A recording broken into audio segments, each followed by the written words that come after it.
saudara sekalian, selamat datang di Puri Talk. Hari ini kita kedatangan seorang narasumber yang luar biasa untuk Puri Talk episode hari ini. Perkenalkan ada Ibu Hana Kristanto. Beliau ada seorang istri dan juga gembala, seorang pastor, wife, grandma, dan juga seorang penasehat ya tentunya di LF. Nah, pengalaman Ibu Hana sendiri juga sudah pengalaman sebelumnya sebagai guru sekolah minggu dari remaja, dan juga sampai dengan saat ini beliau mengembalai sebagai gembala di AFGF dari tahun 2005. Wow.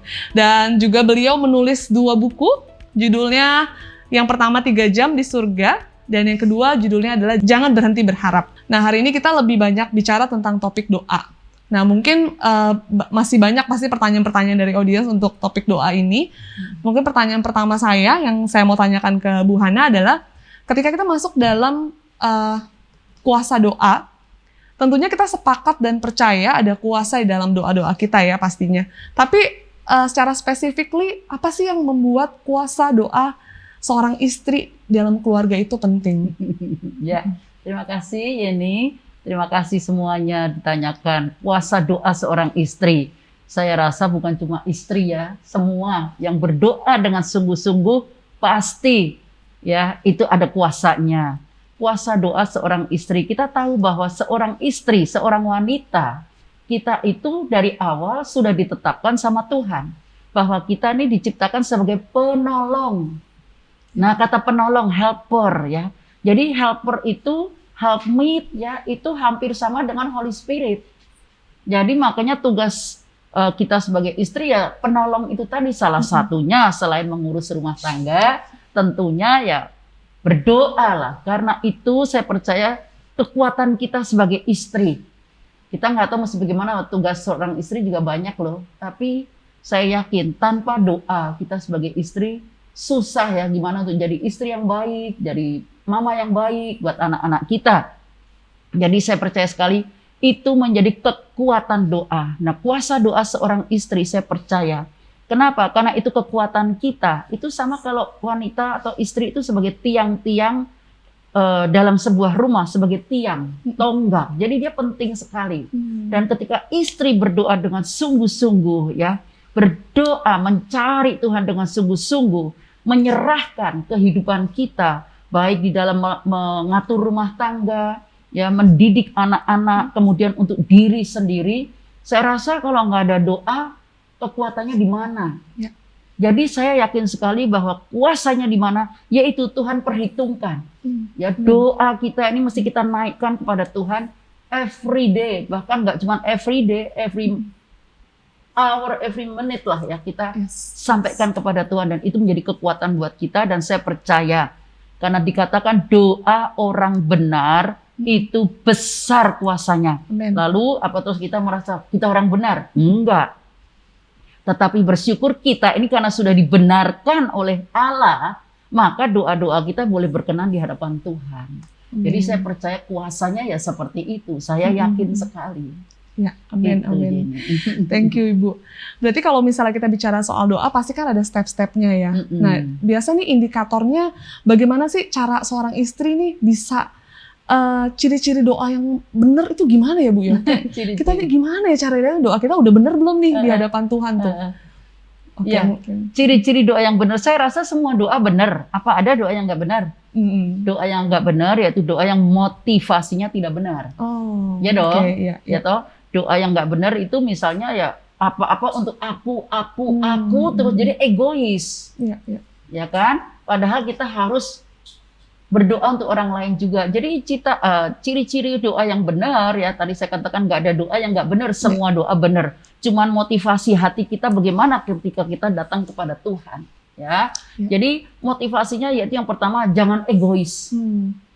Doa untuk suami, anak-anak, oke lah, cucu-cucu, tapi ingat keluarga yang lain, teman-teman yang lain, bangsa kita, negara kita, bangsa-bangsa yang lain, apalagi sekarang ini lagi tengah-tengah COVID ya. Kita mesti doa dengan sungguh-sungguh, ya itu salah satunya. Kemudian motivasi kita juga benar pada waktu doa. Jangan aku terus begitu ya. Kemudian apalagi konsisten, sungguh-sungguh ya. Doanya juga tulus, bukan ada agenda khusus begitu. Karena Ya, kenapa agenda khusus saya katakan? Karena sebelum kita doa Tuhan udah tahu kamu mau ngomong apa. Karena Dia menyelidikin hati kita kan. Jadi kita doa juga apa adanya, Tuhan Engkau tahu lah.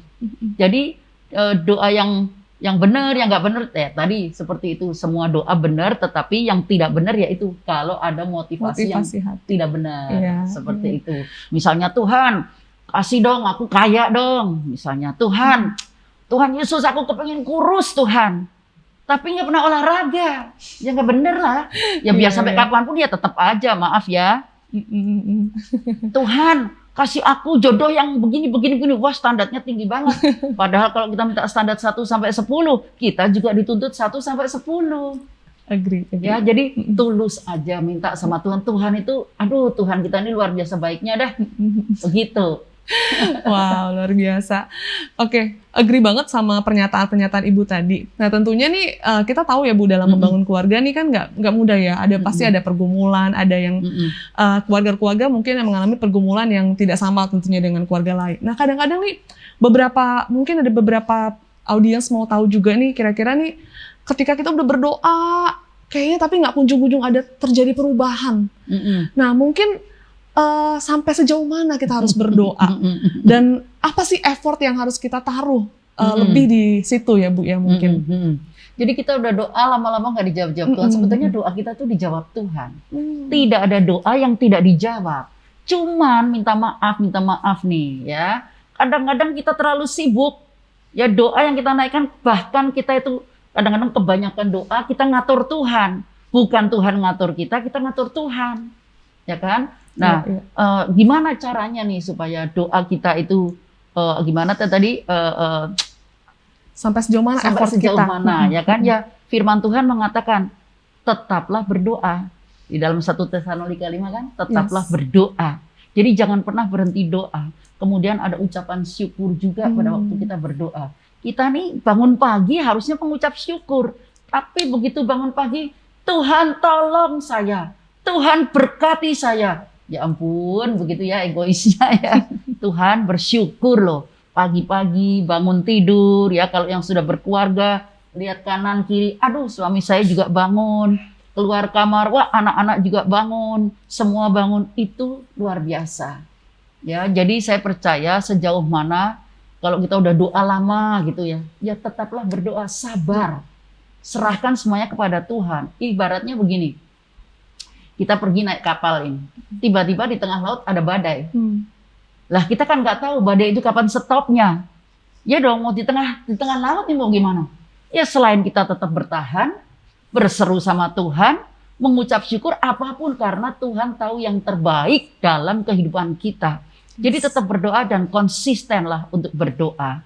Itu menurut saya. Amin. Gitu. Iya, saya setuju banget sih. Jadi intinya ya untuk para audiens yang mendengarkan hari ini, tetap berdoa. Tidak ada kata selesai dalam berdoa. Betul. Ya. Harus keep continue. Jadi belum ada, kelihatannya belum ada, tapi bukan berarti tidak ada. Ya Bu ya. Betul sekali. Wow, great banget. Nah, terus nih Bu, kapan kita harus menyeimbangkan antara percaya atas kuasa doa dan menggunakan akal budi kita? Terutama di sini ada beberapa kasus-kasus mungkin ya, terutama dalam kasus kekerasan dalam rumah tangga. Ini menurut pendapat Ibu seperti apa, Bu? Ya, bagaimana kita harus menyelaraskan ya doa kita ya, dan saya percaya di sini kita nggak bisa ambil pukul rata. Setiap masalah di dalam keluarga ada beda-beda. Ya mungkin masalah rumah tangga, tapi masalahnya berbeda gitu satu dengan yang lain. Nah, kalau yang sudah berhubungan dengan kekerasan dalam rumah tangga lah, ini yang tentunya harus kita benar-benar ya. Tuhan mengatakan tadi bahwa kita tetap berdoa, tetapi kalau sudah berbicara tentang kekerasan, kita juga harus waspada. Ya, usul saya ya, kalau sudah kekerasan rumah tangga, carilah hamba Tuhan atau seseorang yang bisa menolong untuk masalah KDRT-nya itu, ya kan? Selain kita tetap berdoa, karena saya percaya doa seorang istri kalau hati kita tulus, Tuhan pasti dengar dan Tuhan pasti jawab. Amin. Ya kan? Dan pada waktu kita berdoa, bukan cuma kita berdoa, Tuhan rubah suami saya supaya dia nggak mukulin saya, supaya dia nggak jahat sama saya. Tetapi kita mulai mengkoreksi diri kita. Karena di dalam setiap permasalahan di dalam keluarga, itu bukan salah satu aja. Dua-duanya andil. Dua-duanya ikut campur, baik mana yang banyak, mana yang sedikit, tapi dua-duanya ikut andil sama-sama. Nah, kalau suami yang sudah melibatkan tadi KDRT ya, dikit-dikit pukul, dikit-dikit tendang, ya kan? Nah, ini kita mesti minta bantuan, ya, minta bantuan kepada orang yang tepat, ya. Apalagi kalau sudah berbicara tentang mengancam kehidupan kita sebagai istri atau sebagai anak-anak, kita perlu minta perlindungan hukum. Itu menurut saya, ya, selain kita berdoa. Nanti saya percaya Tuhan yang akan ikut campur tangan. Kenapa saya percaya Tuhan akan ikut campur tangan? Karena Tuhan itulah yang menciptakan, yang meng-create adanya pernikahan. Ya. Yes. Jadi kalau kita menghadapi persoalan di dalam pernikahan, ya nomor satu larinya kepada Tuhan yang bikin dong. Ya, jadi kita lari kepada Dia. Tetapi kalau sudah berhubungan dengan KDART tadi, ya kan, kekerasan, ya kita harus minta perlindungan hukum, datang kepada gembala yang bisa ditemuin, ya, dan kita bicarakan sama-sama. Karena kadang-kadang ya, saya juga pernah ada mengalami, maksudnya ada yang saya layanin seperti itu ya. Wah, kadang-kadang secara manusia juga gitu ya. Begitu ya, kesel, nyebelin gitu ya. Seorang suami kok bisa kayak gini? Harusnya dia jadi imam ya. Tetapi kenapa dengan istri seperti itu? Saya juga tidak berkata kepada teman saya itu kamu harus begini, tetapi coba kamu koreksi diri, ya. Kenapa sampai suamimu seperti ini? Ya, tapi kadang-kadang suami itu kan begini ya, udah didoain, kayaknya terus baik, terus say sorry kepada istri, dipeluk-peluk, ya kan, dicium-cium, baik lagi. Tapi nanti timbul lagi seperti itu. Nah, kalau sudah seperti ini, sekali lagi saya anjurkan, ayo cari orang yang bisa membantu, bila perlu bantuan hukum, supaya tidak terjadi, apalagi kalau sudah ngancam, awas ya kalau kamu berani lapor sama siapa saya bunuh kamu. Wah, ini udah mengancam nyawa. Lebih baik cari orang yang tepat untuk membantu, dan kita terus berdoa, ya mintalah beberapa teman untuk mensupport kita di dalam doa. Wow. Iya, itu menurut saya. Berarti selain berdoa kita harus berhikmat ya, tentunya ya, berhikmat. Betul. Cari komunitas, berhikmat, cari penengah mungkin ya, untuk menengahi juga ya. Untuk penengah yang benar-benar ngerti ya, gitu. Iya, setuju sih Bu. Oke, balik lagi Bu, ini masalah memang banyak banget ya kalau kita mau bahas soal masalah rumah tangga, terus kasus-kasus yang sudah ada. Nah mungkin nih yang saya mau highlight juga salah satunya, kira-kira doa apa saja yang penting untuk kita perkatakan untuk kepada keluarga kita, terutama yang paling penting pasangan kita lah ya. Apa aja nih Bu kira-kira yang harus kita perkatakan terus-menerus nih dalam doa-doa kita? Oke, kalau saya doa seperti ini, yang saya lakukan sampai hari ini. Untuk suami, untuk pasangan kita, dan tentunya untuk kita dan anak-anak juga ya, untuk keluarga. Saya selalu katakan yang terbaik dong, ya kan? Mengucap syukur punya suami, apapun dia, Tuhan terima kasih buat suami yang baik. Sekalipun karakternya belum sempurna, ada tidak baiknya juga. Tapi kita perkatakan yang baik, ya kan? Karena itu iman, ya kan? Jadi Tuhan berkati suami saya di dalam bekerja, supaya dia bekerja jujur, bekerja dengan sungguh-sungguh. Tuhan kasih dia hikmat, Tuhan jadikan dia imam di dalam keluarga ini, supaya benar-benar dia bisa melakukan perintah Tuhan. Terus Tuhan berikan dia kekudusan, supaya dia hidup kudus. Kalau dia di luar rumah kan kita nggak tahu, nggak bisa ngawasin. Jadi Roh Kudus, aku serahkan suamiku ke dalam tanganmu. Engkau yang tuntun dia hari ini, sepanjang hari ini. Dia mau ketemu siapa, dia mau ketemu Tuhan, Kau yang kuduskan dia semuanya. Roh, jiwa, tubuhnya, kuduskan semuanya Tuhan. Begitu juga untuk anak-anak.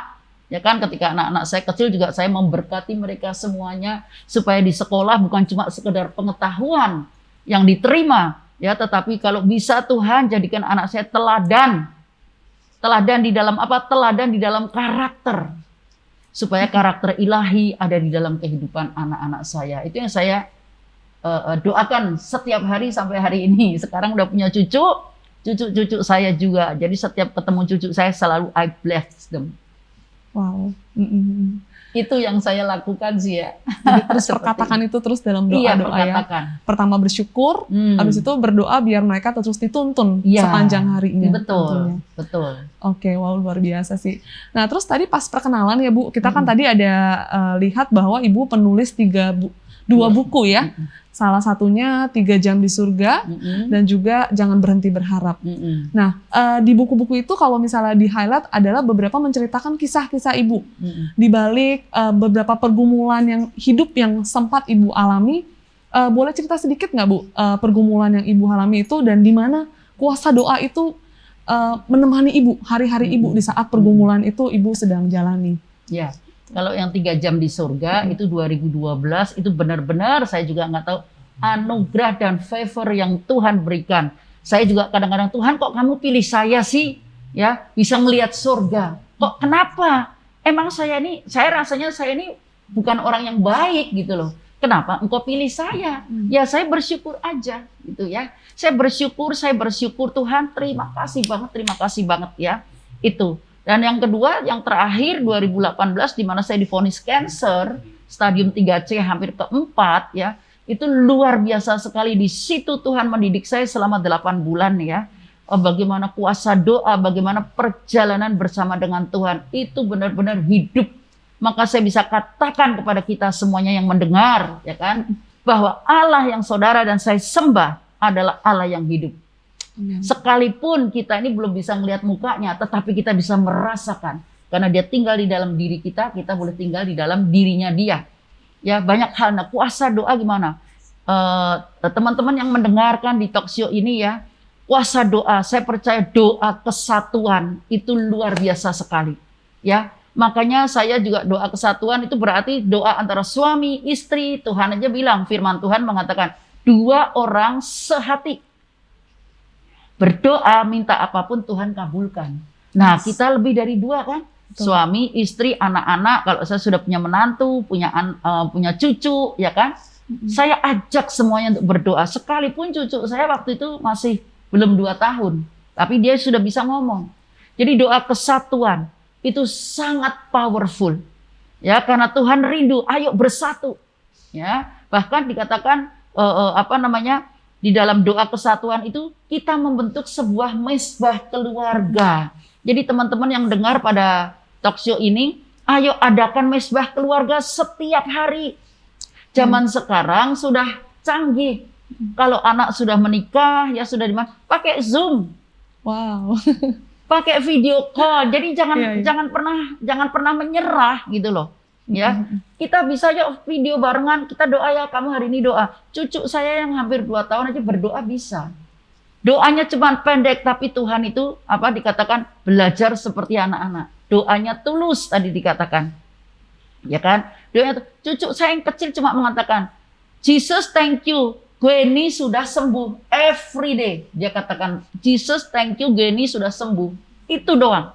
Dan Tuhan mendengar, dan saya mengucap syukur saya boleh disembuhkan dari kanker yang benar-benar saya sudah hampir menyerah waktu itu. Saya pikir Tuhan, udah waktunya saya kembali ke surga deh. Tapi Tuhan belum izinkan ternyata. Jadi kuasa doa di dalam kesatuan ini luar biasa sekali. Saya himbau yang mendengarkan, ayo mulai. Apalagi kita ini sudah masuk zaman yang, nggak tahu ya, mengerikan ya kan, perang. Earthquake, gempa dan lain-lain ya, mulai ya, ayo kita mulai berdoa sehati, khususnya suami istri, anak-anak, cucu, bisa, jangan males berdoa, jangan bosen berdoa. Berdoa itu dahsyat. Saya ingat sekali waktu ngajar sekolah minggu, doa itu apa? DOA, dijawab oleh Allah. Amin. Luar biasa ya Bu ya. Jadi dengan apa yang tadi kita bicarakan soal kuasa doa, sebenarnya pasti topiknya banyak banget ya Bu ya, dan panjang sekali. Iya. Cuman dengan kesaksian Ibu dan dengar jawaban-jawaban yang Ibu tadi sudah lontarkan, saya merasa sangat-sangat terpanggil untuk kembali terus-terus berdoa. Jangan pernah berputus asa, jangan pernah ada kata berhenti untuk berdoa. Luar biasa, jadi semangat nih Bu, abis ini mau langsung ajak suami dan anak, kita harus setiap hari rutin mesbah doa. Iya. Oke, Bu, mungkin ada kata-kata penutup atau mungkin statement untuk audiens yang mendengarkan mungkin hari ini yang Ibu mau sampaikan untuk tentang puasa doa tentunya Ya. tadi ya. Ya, kepada saudara, Bapak, Ibu, teman-teman yang dengar ya, saya cuma pesan jangan pernah bosan di dalam doa. Apa sih yang menyebabkan kita bosan? Mungkin ngapain doa? Ya, udah berdoa bertahun-tahun nggak dijawab-jawab. Ingat, setiap doa kita pasti dijawab. Tadi saya katakan bagaimana motivasi kita, bagaimana hati kita ketika kita minta kepada Tuhan. Tulus nggak sih? Ya, jadi jangan pernah berhenti berdoa. Di dalam doa pasti ada kuasanya.